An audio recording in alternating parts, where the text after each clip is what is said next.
one of the riders, it looks like Kwiatkowski, says goodbye. Julian Alaphilippe on the wheel of Remco Evenepoel. They've moved themselves up onto the right-hand side of the road as they try to get themselves ready. Soon it's going to go from this wide road as they make that right turn and they go under the Flamme Rouge with 1 kilometre to go. They're going to make that right turn and it's going to be very, very narrow. Only enough space for around 4-5 riders width. Well, here we go. It's the final climb up to Our Lady of La Sarthe, the Mur de Huy, for the third and final time at Fleche Wallone 2022. Søren Kragh Andersen and Mari van Sevenen say goodbye. Here comes Carlos Verona working for the 5-time winner in his final Fleche Wallone, Alejandro Valverde. The world champion is there, the 2-time winner of the Tour de France is there. It's Verona at the moment. It looks like Dani Martinez is getting himself in position to strike. Turns is there for Bahrain victorious, following the wheel Enric of Mas now, Enric Mas. Well, I can't see any sign of Valverde at the moment. It's Enric Mas.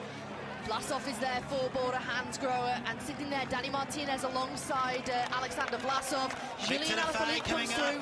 Here and now comes the former world champion, Alejandro Valverde, as they come into the barriers.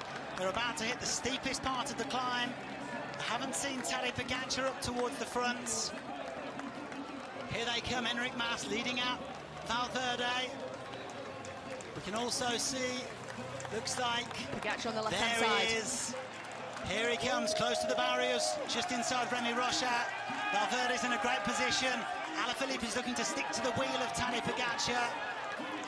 It's still Enric Mas winding this one up for the 5-time winner. And this is where the gradient really starts to bite now, with the 13% gradient. For these riders, you know, it's all about their own physical ability at the moment. You can never wait. It's about timing that movement to perfection.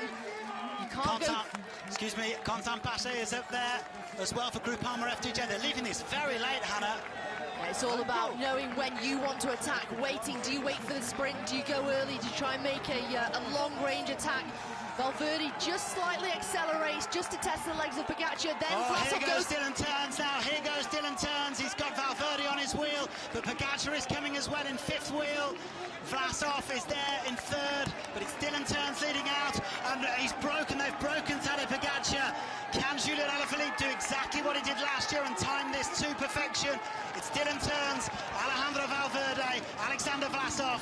150 metres to go, and Teuns leading this one out, but he's going to be challenged by a former winner, Alejandro Valverde. Is he going to be able to take the victory here at Fleche Wallone in his final attempt? It's not going to be Alejandro Valverde, it's going to be Dylan Teuns.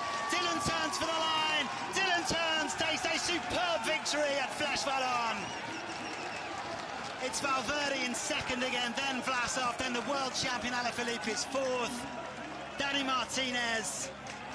Yeah, well, this was the moment where Valverde came to the front, and just through the gap between Vlasov and Valverde, Teuns just accelerated with around 250 metres to go and really strung things out. And as soon as he'd made that move, Pogačar just unable to respond, which meant that it left a gap to Julian Alaphilippe and Dani Martinez, and it meant that Alaphilippe had such a large gap to close at this point on one of the steepest parts of the course. And Dylan Teuns just continued to accelerate, and this was the moment where Alejandro Valverde, with 100 metres to go, came alongside, shoulder to shoulder to Dylan Teuns, and it was almost like once Valverde came alongside, shoulder to shoulder, Teuns just put it in another gear. He accelerated again and was just able to ride away, and in the end, with 25 metres to go, it was bike length, and Teuns, Just a moment here when he sits down, Alejandro Valverde, and you just sense it. And this is a rider who's going to turn 42 on Monday. It's absolutely incredible. Once again, a podium for Alejandro Valverde. Vlasov as well, you can just see suffering in the background.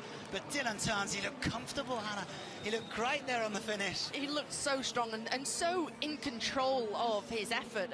You know, it's a climb where you can only ride at your own pace, and you have to go full gas, and when you go full gas you have to go to your maximum, and that's what Dylan Teuns did. And as soon as he made that move, no rider was able to respond, and Teuns taking his 13th professional victory. 4 hours 42 minutes and 12 seconds as Dylan Teuns takes the victory ahead of Alejandro Valverde, the evergreen Valverde, Vlasov, Alaphilippe, Martinez, then Woods. Guerrero was up there,